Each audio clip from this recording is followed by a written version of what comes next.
이렇듯 사업가들은 챙겨야 될 것들이 굉장히 많습니다. 그렇지만 남에게 맡기지 마시고 직원에게 맡기지 마시고 챙길 수 있는 것들은 꼭 챙겨서 사업하는 데에 리스크를 최소한으로 줄이셨으면 좋겠습니다. 안녕하세요. 사업가의 일기입니다. 오늘은 세금 이야기와 국세청 징수 담당관님 이야기를 하려고 합니다. 제가 두 법인을 운영한다고 말씀드렸는데 한 법인에 국세 문제가 생겨서 세무서에 징수 담당관님과 계속 연락을 하게 되었는데요. 이분이 벌써 저와 통화를 하고 만난 지 한 6개월 정도가 지난 것 같은데 처음에는 전화상으로 FM적인 부분만 말씀을 해주셔서 너무 딱딱하고 거리감 있게 느껴졌었습니다.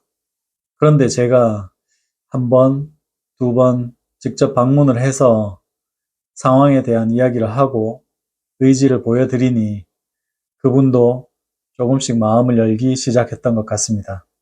며칠 전에 지나는 길에 그 담당관님을 뵈러 잠시 들렸던 적이 있습니다. 그때 담당관님의 몇 마디 말씀이 제게 큰 힘이 되었는데요. 대표님 같은 경우에는 나이도 굉장히 젊고 의지가 커서 걱정할 필요가 없을 것 같다. 지금 포기하지 않으려고 하는 그 의지를 가지고 계속 노력하다 보면 분명히 금방 이 상황을 끝낼 수 있을 것 같다. 이런 이야기를 해주셨습니다. 젊으니까 괜찮아. 요즘 주위에서 응원해주시는 분들이 똑같은 이야기를 해주셨습니다.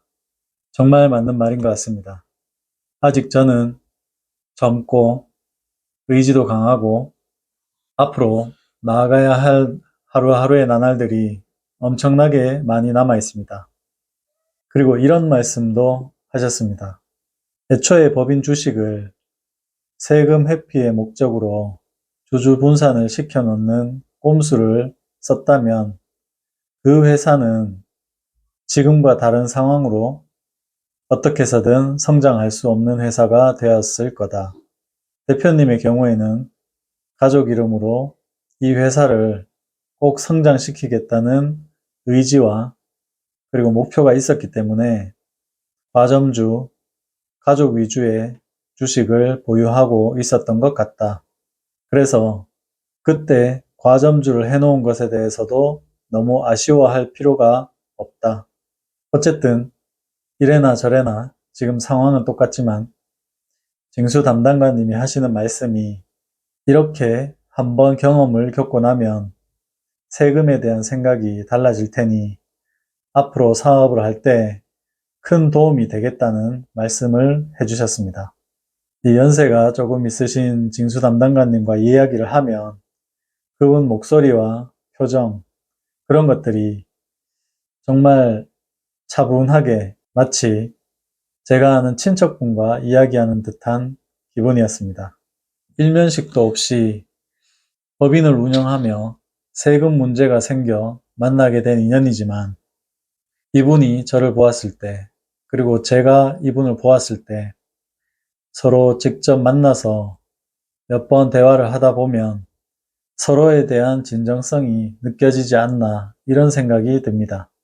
물론 이렇게 대화로 해결할 수 없었던 문제들이 더욱 많았지만 업무적인 것 외에 제가 다시 재기를 할 수 있을 거라는 응원을 해 주심으로써 제게는 아주 소중한 시간 그리고 큰 영감이 됩니다.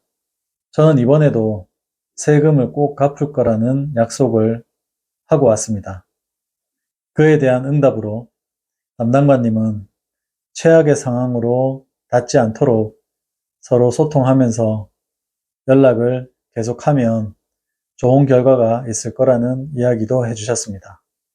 제가 세무서에 왔다 갔다 하면서 세금에 대한 느낀 4가지 정도의 노하우를 알려드리겠습니다. 이렇게 사업가가 되어서 업을 하다 보면 세금에 대한 부분은 세무사에서 처리를 하는 것이라고 생각하고 크게 신경을 쓰지 않는 분들이 있습니다. 상황이 어려워질수록 세금에 대한 부분은 점점 뒤로 밀려나다 보면 이것이 나중에 어려운 상황을 더욱 불을 지피는 화근이 될 수도 있습니다. 제가 말씀드리고 싶은 첫 번째는 세금을 우습게 보지 말라는 것입니다. 저희가 물건을 구매하고 물건을 판매를 할 때 부가세라는 것을 10%를 내거나 받게 되죠. 모두들 아실 테지만 그 돈에 대해서 내 돈이라고 생각한다면 큰 오산이 됩니다. 매출 매입의 이익에서 세금적인 부분도 꼭 상기하셔서 세금의 후폭풍을 맞으시는 일들이 없었으면 좋겠습니다. 두 번째는 문제가 발생하기 전에 세무서 직원과 상담하기. 사업을 하다 보면 제가 깜빡 놓치게 될 수 있는 상황들이 발생할 수 있습니다. 그 부분 중에 하나가 세금 문제인데요. 우리가 기장을 맡기는 세무사에서는 디테일한 이런 문제까지 책임져 주지 않습니다. 저희가 보낸 자료를 통해서 세금이 나오도록 기장을 해주는 것이기 때문에 나중에 갑작스럽게 나온 부가세 또는 법인세 그리고 나머지 세금들 이런 납입에 대해서 한꺼번에 부담으로 돌아오는 경우가 있답니다. 그런데 이런 상황이 왔다고 치더라도 당황하지 마시고 세무서 직원과 함께 상의를 하셔서 현명하게 납부할 수 있는 방법을 찾아볼 수 있다는 겁니다. 그래서 더 큰 문제가 있기 전에 미리 상담하고 응대를 하는 것이 두 번째 해드리고 싶은 이야기입니다. 그리고 이 세 번째 이야기에서는 넋 놓고 있다가 손을 쓸 수 없을 정도의 결과가 일어나는 일이 가끔 있답니다.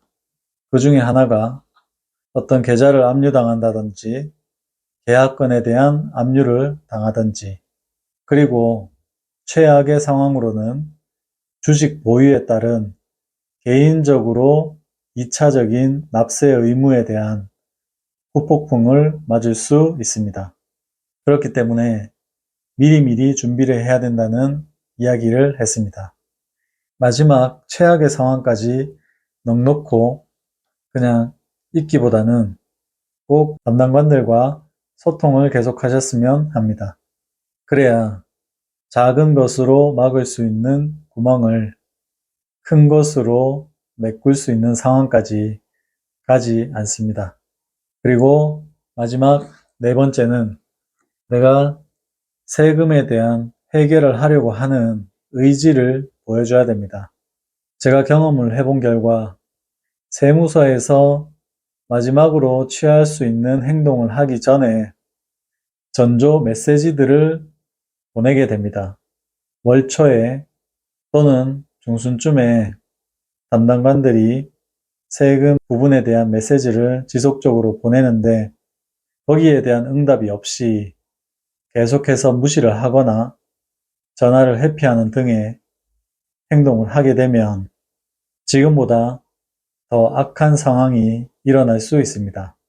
그래서 평소에 미리 내가 세금을 해결할 수 있다는 의지를 계속해서 보여주시고 거기에 대해서 또 해결책을, 방법을 담당관들과 함께 상의하시면 됩니다.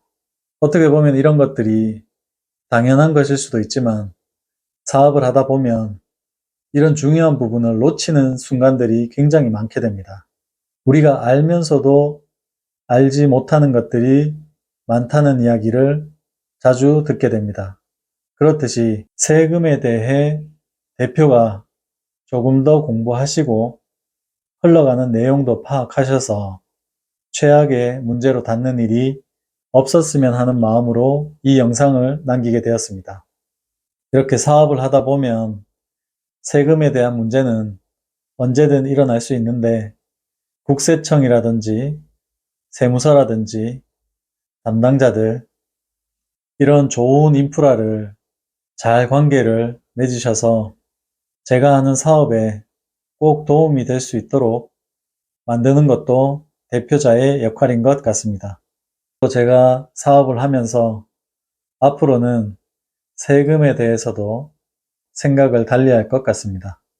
이렇듯 사업가들은 챙겨야 될 것들이 굉장히 많습니다.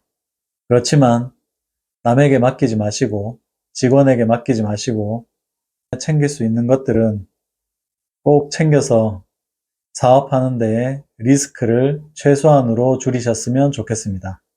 오늘 이렇게 어설픈 세금 이야기와 세무서 징수 담당관님의 응원 메시지 이런 두 주제로 영상을 찍게 되었는데 아직 부족한 유튜브 내용이지만 단 한 분에게나마 작은 영감이라도 드렸으면 좋겠습니다.